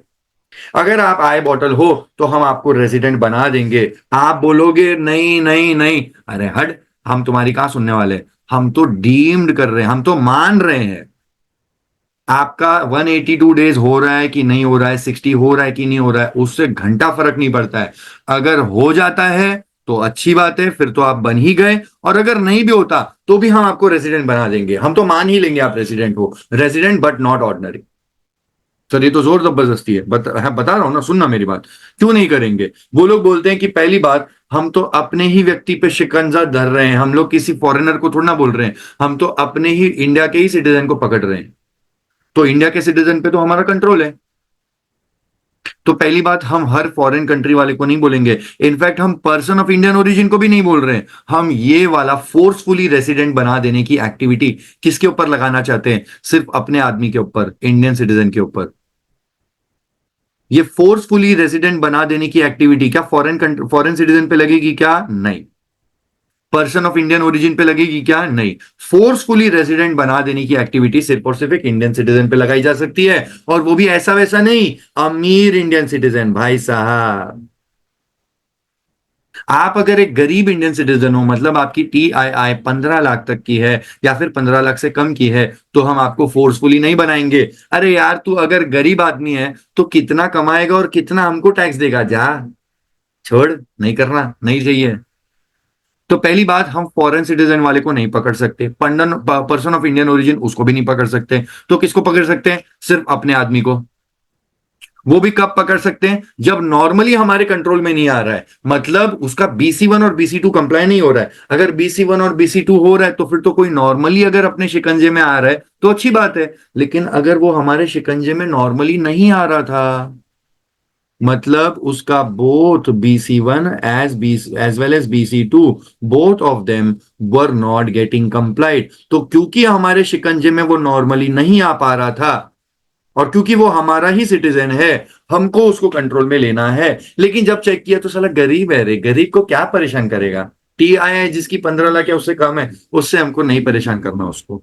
ठीक है जी, चलो मान लिया कि सिटीजन इंडिया का था, दोनों BC1 BC2 नहीं हो रहे, मतलब नॉर्मल रूट से तो वो रेजिडेंट नहीं बन पा रहा था, और अमीर भी है। फिर भी अगर वो अमीर आदमी बोलता है कि लंदन वाले मुझसे टैक्स ले रहे हैं, ऑस्ट्रेलिया वाले मुझसे टैक्स ले रहे हैं, न्यूजीलैंड वाले मुझसे टैक्स ले रहे हैं, तो भी हम छोड़ देंगे कि बेचारा दे तो रहा है ना यार, चलो अमीर है, इंडिया का सिटीजन है, BC1 BC2 दोनों नहीं हो रहा है। लेकिन क्या अच्छा लगता है क्या किसी की ज्यादा मारना? उसको तो वो कंट्री वाले टैक्स ले ही रहे हैं। लेकिन अगर हमको ऐसा कबूतर मिल गया जो पहली बात कहां का सिटीजन है, इंडिया का, दूसरी बात नॉर्मल हम लोग उसके ऊपर शिकंजा नहीं धर पा रहे थे, उसको BC1 में चेक किया तो नहीं हो रहा था, BC2 में देखा तो नहीं हो रहा था, both were not getting complied. Check किया, उसका जेब वॉलेट देखा तो भाई साहब अमीर आदमी है, वॉलेट देख करके ही पता चल गया कि इसकी TII है 15 लाख के ऊपर है। और फिर हमने जब उससे पूछा कि क्या न्यूजीलैंड तेरे से टैक्स ले रहा है, क्या ऑस्ट्रेलिया तेरे से टैक्स ले रहा है, क्या लंदन, वेस्ट इंडीज, USA क्या तेरे से टैक्स ले रहे हैं, तो बोला no sir, I am not liable to pay tax in any other country. हमने बोला मिल गया, बकरा मिल गया, आजा भाई, आजा आजा आजा, तू तो प्योरली प्योरली हमारा बकरा हमारे पास कटने के लिए आ रहा है। ये है आई बॉटल। अगर ये चिल्ला चिल्ला के भी बोलेगा ना कि आई एम नॉट अ रेजिडेंट, मेरी तो BC1 BC2 भी कंप्लाई नहीं हो रही, हम बोल रहे हैं जो करना है कर ले, रो ले जाकर के। हमारी नजरों में तो even though you are not a resident, but हम तो मान रहे हैं, we are deeming that you are a resident. But तेरी नसीब अच्छी है कि हम लोग तेरे को ROR नहीं बना रहे हैं, हम तेरे को बोल रहे हैं कि तू रेजिडेंट है, बट नॉट ऑर्डिनरी वाला रेजिडेंट है। ठीक है सर, अगर इंडियन सिटीजन नहीं हुआ, फॉरेन वाला हुआ, एंड BC1 BC2 कंप्लाई नहीं हो रही है, अरे यार अगर BC1 BC2 कंप्लाई नहीं हो रही है तो ये बात हो जाएगी, none of them is getting complied, and if none of them is getting complied, तो अपना पहला सवाल यही होता है, क्या आई बॉटल कंप्लाई हो रहा है? और वो बोल देता है कि मैं इंडिया का नहीं फॉरेन का सिटीजन हूं, फिर तो आई बॉटल कंप्लाई नहीं होगा, तो कहां चला जाएगा? अदर देन आई बॉटल क्या बोल देंगे? Non resident. Sir Indian citizen है, उसकी BC1 BC2 दोनों कंप्लाई नहीं हो रही है, लेकिन चेक किया तो गरीब था सर, पता चला कि उसकी TII 10 लाख है। हमने बोला अरे यार तेरा आई बॉटल कंप्लाई नहीं हो रहा है, बोल रहा नहीं TII 10 लाख है। मैंने बोला ठीक है, तू तो आ जाएगा अदर देन आई बॉटल में, मतलब तू नॉन रेजिडेंट है। सर अगर इंडियन सिटीजन है, both BC1 BC2 not getting complied, उससे पूछा TII तो बोलता है TII मेरी 20 लाख है, लेकिन सर बोल रहा है कि मेरे को ऑस्ट्रेलिया वाले टैक्स ले रहे हैं। अरे फिर क्या टेंशन है, जब ऑस्ट्रेलिया वाले उसको रगड़ रहे हैं तो हम लोग छोड़ देंगे, हम लोग के लिए बन जाएगा वो अदर देन आई बॉटल। लेकिन सर अगर वो अमीर आदमी निकला, जैसे आईफोन होता है लोगों के पास में, जैसे iPad होता है, वैसे उसको आई बॉटल करार दिया गया था, वो इंडियन सिटीजन था, उसकी BC1 BC2 दोनों कंप्लाई नहीं हो रही थी, उसकी TII 15 लाख से ज्यादा की थी, and he was not liable to pay tax in any other country, मतलब वो आई बॉटल है, और हमारे लिए वो बन जाएगा डीम्ड RNOR। ये है कड़क वाला प्रोविजन, ये सिर्फ और सिर्फ एक नॉर्मल केस के लिए अप्लाई होता है। मुझे बताओ समझो क्या? बोल। सर ऐसा तो पॉसिबल हो नहीं पाता, मतलब rarest of the rare situation में, क्योंकि अगर कोई फॉरेन में रह रहा है तो ऑब्वियसली जॉब पर्पस के लिए है, तो अगर मान लेते हैं उसकी 15 लाख से ज्यादा ऊपर की सैलरी है या कुछ भी इनकम है, तो वो ऑब्वियसली ना किसी भी कंट्री के इनकम टैक्स को टैक्स तो भरेगा ही ना वैसे भी। वही तो बोल रहे हैं, तब रेयर फिर ऑफ द कैसे रेयरेस्ट वो केस को भी दो छोड़ना जगह। नहीं है ना, rare of the rarest case को भी छोड़ना नहीं है ना। तुम क्या इतने अमीर हो कि नींबू को एक बार निचोड़ा और उसके बाद फेंक दिया? अरे नहीं भाई, नींबू को यहां से वहां से यहां से वहां से हर जगह से दबा करके जितना भी 2 बूंद नींबू का रस निकलेगा ना, तुम बोलोगे हम तो ले आओ। तुम क्या उतने अमीर हो क्या कि सीधा एक बार टूथपेस्ट में देखा और पेस्ट नहीं निकल रहा तो सीधा फेंक दिया? नहीं भाई, बेलन अभी लगाया कहाँ है? बेलन से पूरा दबा दबा के एक एक बार का पेस्ट निकल जाएगा। इंडिया की गवर्नमेंट भी यही कर रही है। Rare of the rarest case में भी अगर अपने को साला 1 लाख रुपया भी टैक्स मिल गया तो क्या बुरा है, आने देना। Yes sir. बस यही बात है, वो रगड़ के बेलन लगा के पेस्ट निकालने वाली बात है, और कुछ नहीं है। बट सर बस। हर कंट्री तो टैक्स लेगी ही ना।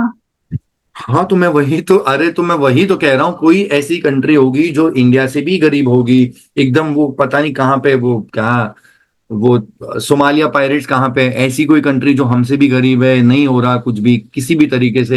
Eight any point in time, if some person is by not by right way but some wrong way, किसी रॉन्ग वे से भी अगर वो अपने आप को बचा लेता है तो इंडिया की गवर्नमेंट पकड़ हम्म। लेगी। अरे अपने पास प्रोविजन तो तैयार होनी चाहिए ना, वरना वो बोलेगा कि तुम मेरे को किस पॉइंट से पकड़ रहे हो, आपकी एक्ट में कहाँ लिखा हुआ है कि मेरे को पकड़ना चाहिए?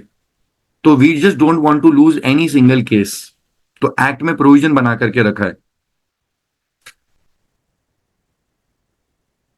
Okay, done. ये हाँ सर। Yes sir. ये है आपका कॉम्प्रिहेंसिव चार्ट 1। ये आपके ग्रे वाले कॉलम से फॉल करता है। ग्रे वाले कॉलम के अंदर मैंने क्या लिखा था बेटा जी? ग्रे वाला कॉलम पहले इधर, इधर होगा वो। सर एक और बात पूछूं? हाँ बोल। अगर एनआरआई हुआ तो? एनआरआई कहाँ से होगा मैडम? मतलब आप कौन से एंगल से बोल रहे हो मेरे को?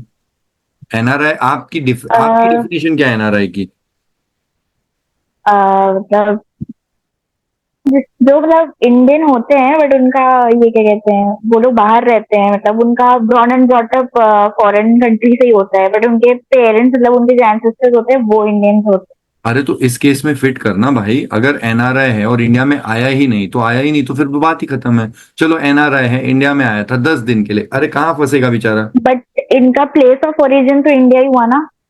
प्लेस ऑफ ओरिजिन इंडिया हुआ भी तो भी मैं बोल रहा हूँ कि, अरे प्लेस ऑफ ओरिजिन इंडिया हुआ, क्या वो इंडिया में विजिट पे आ रहा है? तो फिर उसको क्या चेक सर करना है? आज। BC1। अच्छा अच्छा। हाँ। BC1 चेक करेगी तो क्या देखेगी? 180 डेज। तूने खुद ही बोला कि 10 दिन के लिए आए थे, 20 दिन के लिए आए थे, अरे मैं तो बोलता हूँ 150 दिन के लिए आए थे। अब बोल, तो तेरी पूरी कहानी हम्म। आके इनकम टैक्स में ही अटकती है, that is number of stage पे, नंबर ऑफ डेज के स्टे पे ही अटकती है। अब तू फेमा के हिसाब से बोल या अपने लेमैन टर्म्स के हिसाब से बोल, अरे हमारे चाचा जी तो एनआरआई हैं, अरे होंगे एनआरआई, मुझे क्या करना है? मेरे को नंबर ऑफ डेज बता, तो मैं तेरे को सोल्यूशन बताऊंगा। मेरे ठीक है। दादाजी गोरे थे, मेरे दादाजी वेस्ट इंडीज के थे, अरे मेरे को क्या करना है? मेरे को डेज का स्टे बता दे, खत्म। हाँ।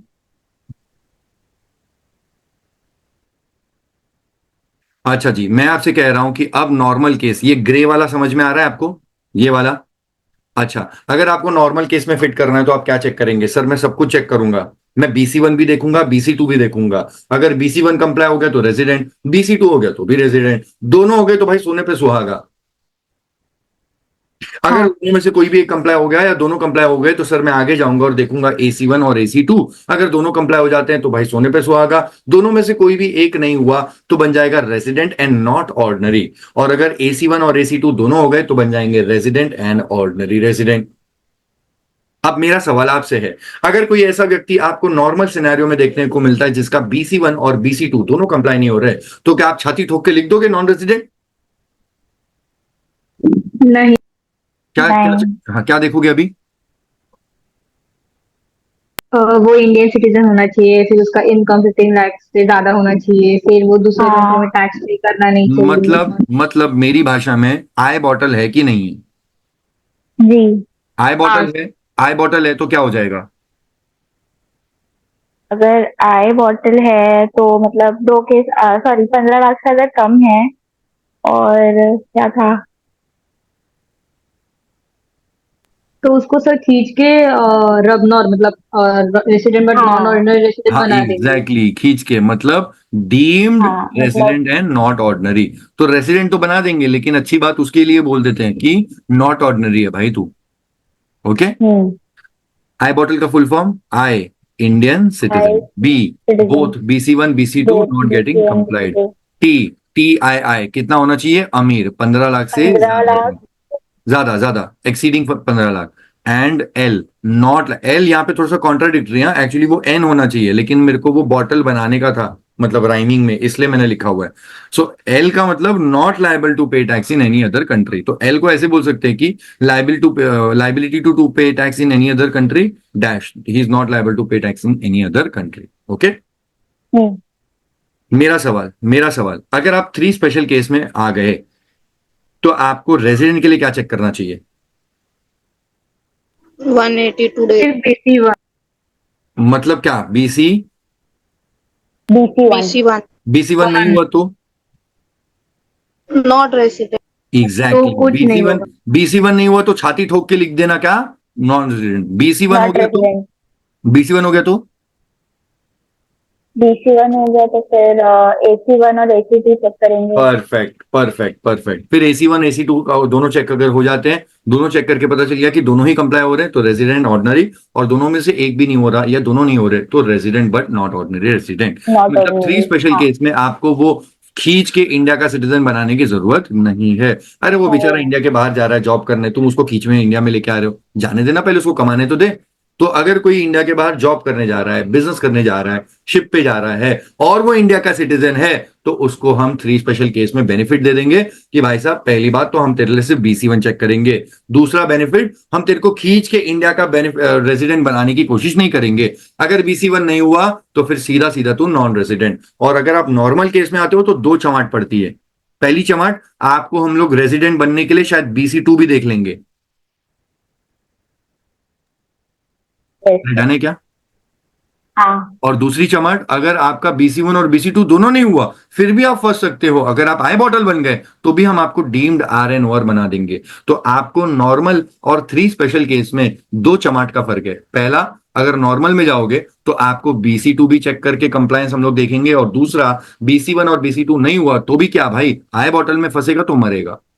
और वहीं पे 3 स्पेशल केस में आपको ये दोनों चमाटों से बेनिफिट मिल जाता है, मतलब आपका BC2 चेक नहीं किया जाता, सिर्फ BC1 के बेसिस पे देखा जाता है कि आप रेजिडेंट हो या नहीं हो। और अगर BC1 हो गया तो फिर वो ऑर्डिनरी या नॉन ऑर्डिनरी होगा, BC1 ही नहीं हुआ तो बच गए, फिर आपको हम लोग खींच के इंडिया का रेजिडेंट बनाने की कोशिश नहीं करेंगे, फिर तो आप पक्का ही पक्का नॉन रेजिडेंट बन गए। बेटा जी, क्या ये पूरी बातें आपके भेजे में फिट हो गई क्या? चलो जी, मैं हाँ आपको सर। यस, मैं आपको अब कॉम्प्रिहेंसिव चार्ट 1 जो ऑलरेडी दिखा चुका हूं, ये एक बार के लिए दिखा करके बोल रहा हूं, फटाफट से स्कैन कर लो, सब सही है?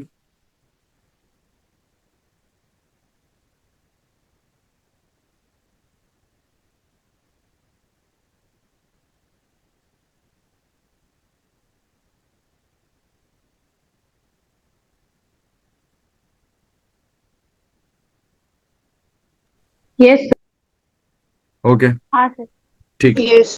Okay. What about comprehensive chart 2?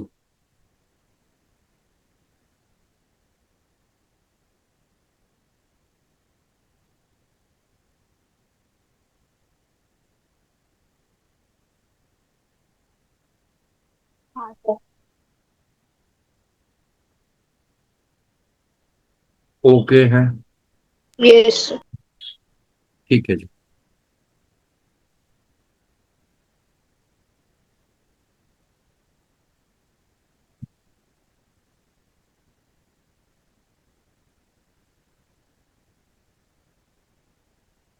अब मैं आपको ये जो दिखा रहा हूं ना, इसमें थोड़ा सा आपको अभी मैं और एक बता दूंगा, हम लोग अल्ट्रा स्पेशल केस वाले को भी डीम्ड RN बनाने की कोशिश करते हैं।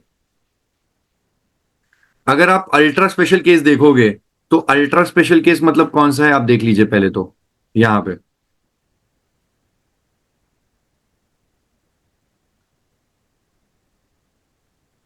हाँ जी, स्क्रीन पे अल्ट्रा स्पेशल केस दिख रहा है। हाँ सर, इसका इसका रेजिडेंशियल स्टेटस के लिए क्या चेक करोगे? रेजिडेंट के लिए सिर्फ 182 days. BC1, और अगर कंप्लाई हो गया तो आगे जाके AC1 एंड AC2 दोनों कंप्लाई होने चाहिए, और दोनों हो गए तो रेजिडेंट प्लस ऑर्डिनरी, और अगर दोनों के दोनों नहीं हुए तो रेजिडेंट बट नॉट ऑर्डिनरी, और दोनों में से कोई भी एक नहीं हुआ तो भी resident but not ordinary. But क्योंकि ये अमीर वाला है, ये दोनों में फर्क अगर आप देखते हैं तो ये वाला भी PIO है, आ रहा है, विजिट पे आ रहा है, लेकिन अगर अमीर आदमी आ रहा है तो फिर अपने देश की भूख फिर से जाग जाती है। हम लोग बोलते हैं कि अगर अमीर आदमी आ रहा है तो हम लोग डेफिनेटली इसके लिए चेक तो करेंगे सिर्फ BC1, लेकिन BC1 अगर इसका नहीं हुआ तो हम लोग फिर से और एक बार इसको इंडिया का सिटीजन बनाने की कोशिश करेंगे। मेरे को एक सवाल का जवाब दो, नॉर्मल केस में क्या हमने अमीर इंडियन सिटीजन को पकड़ा था या गरीब को फोर्सफुली बनाने के लिए?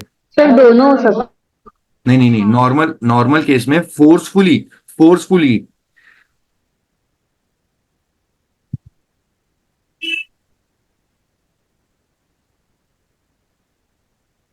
मुझे जब फोर्सफुली बनाना था तो नॉर्मल केस में मैंने, भले ही BC1 BC2 कंप्लाई नहीं हो रहा था, फिर भी मैंने बोला था आई बॉटल में फंसेगा तो, और आई बॉटल में टी का मतलब क्या था? जो 15 लाख से ऊपर वाले हो। मतलब अमीर आदमी। हाँ हाँ। तो नॉर्मल केस में भी फोर्सफुली अगर किसी को बनाना हुआ तो अमीर को ही पकड़ते हैं, और वन अल्ट्रा स्पेशल केस में भी अगर फोर्सफुली किसी को बनाना हुआ तो उसमें भी अमीर को ही पकड़ते हैं। But the only difference that you can see is, normal case में आई बॉटल था, मतलब वहां पे सिर्फ इंडियन सिटीजन को बोला था, हाँ और यहां पे बोला है इंडियन सिटीजन है या फिर पर्सन ऑफ इंडियन ओरिजिन है, आ रहा है, विजिट पे आ रहा है, एंड अमीर आदमी आ रहा है, तो इवन दो उसका BC1 कंप्लाई नहीं हुआ तो भी हम उसको इंडिया का रेसिडेंट बनाने की कोशिश रेजिडेंट मान करेंगे। लेंगे। आप छाती ठोक के नहीं लिखोगे BC1 कंप्लाई नहीं हुआ, तो आप छाती ठोक के ये नहीं लिखोगे कि वो नॉन रेजिडेंट है। आप एक बार जाओगे और अब आप वन अल्ट्रा स्पेशल केस में क्या करोगे, स्क्रीन पे देखो ऊपर, BC1 कंप्लाई हो रहा है तो नीचे जाना, देखना AC1 प्लस AC2 दोनों कंप्लाई हो गया तो ROR, दोनों में से एक भी कंप्लाई नहीं हुआ या दोनों कंप्लाई नहीं हुआ तो बनेगा R but not ordinary resident. अब अगर BC1 ही नहीं कंप्लाई हो रहा है, BC1 ही कंप्लाई नहीं हो रहा है, तो फिर एक अल्ट्रा स्पेशल केस के लिए आपको चेक करना चाहिए BC1 के बाद में MCBC2। If MCBC2 is getting complied तो आप बन जाओगे deemed but not RNO, deemed RNOR, और अगर MCBC2 कंप्लाई नहीं हुआ तो आप बनोगे नॉन रेजिडेंट। और इसी के साथ आपका डिफिकल्ट वाला रेजिडेंशियल स्टेटस नेक्स्ट 10 मिनट में खत्म। डन? हाँ हाँ सर। MCBC2 क्या है बताता हूं मैं, मेरे को अभी के लिए आप लोग जवाब देंगे व्हाट इज BC2, अगर आपको याद होगा तो। 60 days in previous year और क्या था, 365 days in 4 previous preceding हाँ, but वो previous क्या, year। हाँ। वो क्या रेजिडेंट होना चाहिए कि क्या 60 डेज, क्या बोल रहे थे आप, मतलब क्या? स्टे एग्जैक्टली स्टे कहाँ, स्टे इन ऑस्ट्रेलिया? नहीं सर, इंडिया। हाँ in India। Okay, stay in India in which year? In मतलब current previous year current previous year and for previous financial, sorry CP। And stay in India in how many years? For preceding previous. 4 PPY। Okay, 4 PPY में कितना stay आपने बताया मुझे? 365 days. 365 days और more, right? Yes sir. So ये वाला sign. Now the only catch in this scenario is what, यहां पे 120 डेज,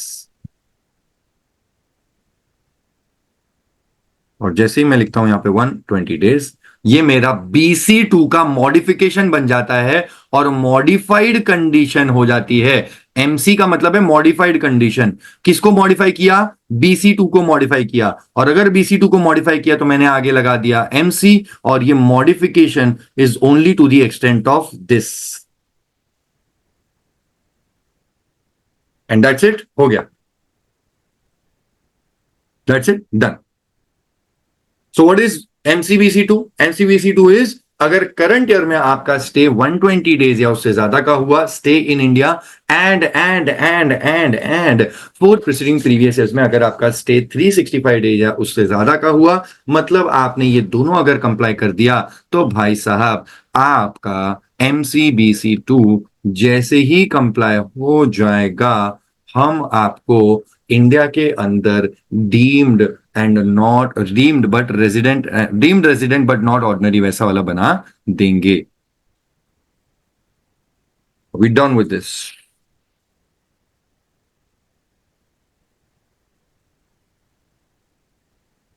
एवरीबॉडी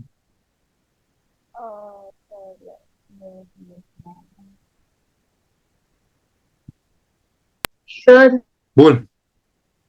सर ये एक बार फिर से रिपीट कर दो ना प्लीज. कर सर ये मॉडिफाइड सेक्शन का यूज मतलब ऐसा क्यों कर रहे हैं? किसी भी तरीके से अमीर आदमी को पकड़ने की कोशिश कर रहे हैं, और कुछ नहीं. किसी भी तरीके से अमीर आदमी को पकड़ना है और कोई बात नहीं है.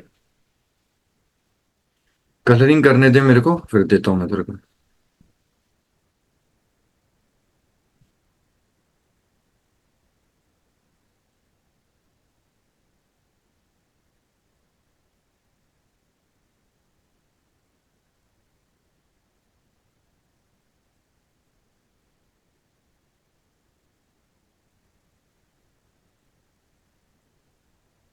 हाँ जी, चलो ये बता दूं आपको कि ये क्या सिनेरियो है.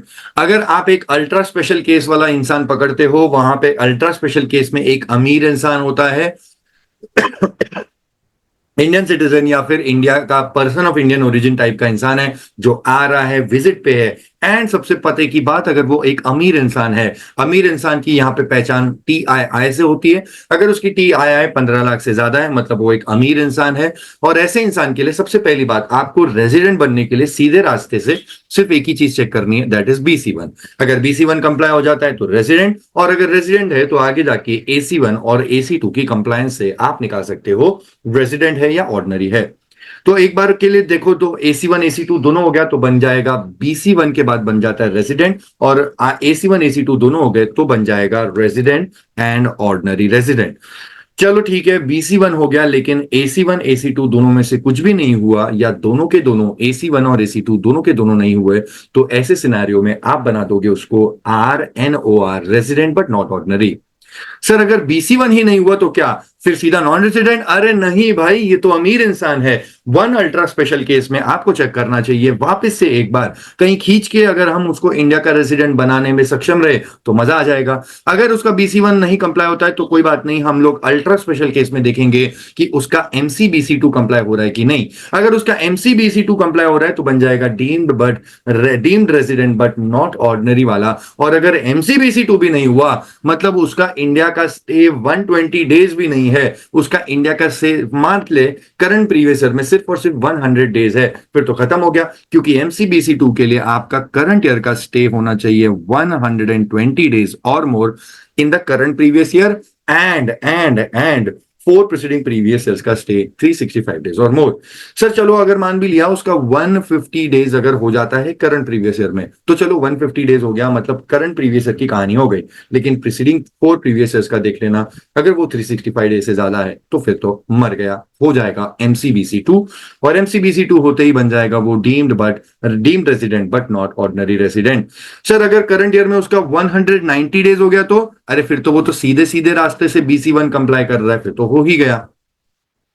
सर अगर करंट ईयर में उसका 181 डेज हुआ तो फिर आप बोल दोगे कि BC1 कंप्लाई नहीं हो रहा है. और अगर BC1 कंप्लाई नहीं हो रहा है तो अमीर इंसान के लिए आपको देखना चाहिए MCBC2. और MCBC2 में बोलते हैं कि अगर एटलीस्ट 120 डेज हो रहा है इन द करंट प्रीवियस ईयर, तो चलो जी 181 हो रहा है, मतलब ये वाला बात तो पूरा हो गया, येलो वाला, मतलब उसका 120 डेज या मोर से ज्यादा का stay in India in the current previous year है उसका, लेकिन लेकिन लेकिन 181 के साथ में अब आपको प्रीसीडिंग 4 साल का डेटा चेक करना चाहिए। अगर प्रीसीडिंग 4 प्रीवियस ईयर्स का टोटल स्टे 365 डेज या उससे ज्यादा का है तो भाई साहब MCBC2 कंप्लाई होते ही वो बन जाएगा deemed resident but not ordinary. और अगर उसकी MCBC2 ही कंप्लाई नहीं हुई, मतलब ना करंट ईयर का हुआ ना 4 प्रीसीडिंग प्रीवियस ईयर्स का हुआ या फिर दोनों में से कुछ भी नहीं हुआ, तो फिर MCBC2 नहीं हुआ। और अगर MCBC2 नहीं हुआ तो फिर क्लीन चिट वो एक नॉन रेजिडेंट व्यक्ति बन जाएगा।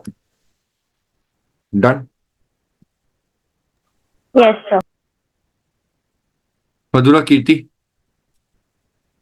हाँ सर। ओके। सर Now, मतलब अगर वो अल्ट्रा स्पेशल केस रहेगा तो उसके लिए फर्स्ट कंडीशन देखना ही नहीं है, ये 122 और ये वाला देखना है। किसके अगर लिए? वो कंप्लाई नहीं हुआ तो नहीं नहीं, किसके लिए कह रहे हो आप? वो अल्ट्रा स्पेशल वाला जो केस है, हाँ हाँ हाँ तो उसके लिए अगर फर्स्ट कंडीशन कंप्लाई नहीं हुआ तो ये 120 वाला देखना है हाँ ना। जी, हाँ जी। पहले आप BC1 में जाओगे, और अगर BC1 उसका हो रहा है तो फिर नॉर्मल रूट पे चले जाओ, और अगर BC1 नहीं हो रहा है तो आप MCBC2 में आएंगे। Okay sir, done. ये कॉम्प्रिहेंसिव बन गया, ये ऑल इन वन है, ये ऑल इन वन है। ओके, अब यहां पे देख लो आप, ऐसा व्यक्ति जिसका कुछ कंप्लायंस नहीं हो रहा है, नॉर्मल केस वाले के लिए BC1 BC2 दोनों नहीं हो रहा है तो क्या सीधा छाती ठोक के लिख देंगे? नहीं नहीं नहीं सर, चेक करेंगे। आई बॉटल है तो डीम्ड RNOR हो सकता है, और अगर आई बॉटल नहीं हुआ तो non resident. Sir 3 special case में अगर BC1 ही नहीं हुआ तो क्या हम सीधा NR बना देंगे? Answer is yes. Sir 1 ultra special case में अगर BC1 ही नहीं हुआ तो क्या सीधा NR बनाएंगे? नहीं नहीं नहीं, फोर्सफुली चेक करेंगे। मतलब अगर MCBC2 कंप्लाई हो गया तो डीम्ड RNOR, और अगर MCBC2 नहीं हुआ तो बन जाएगा NR।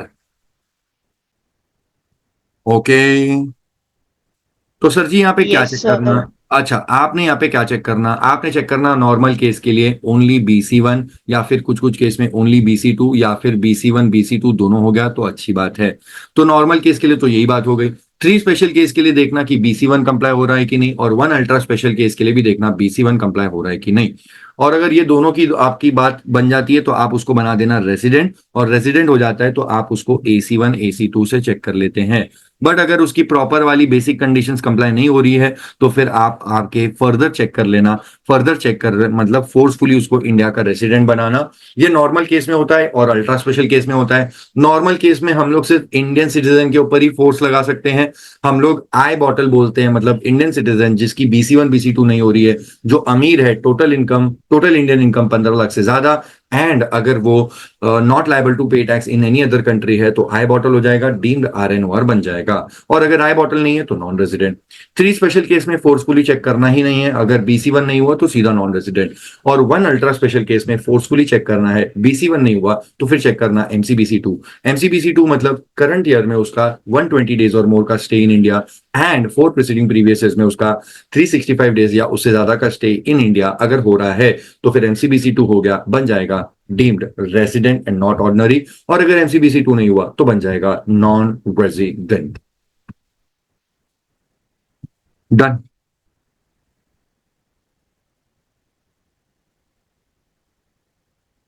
everybody yes sir.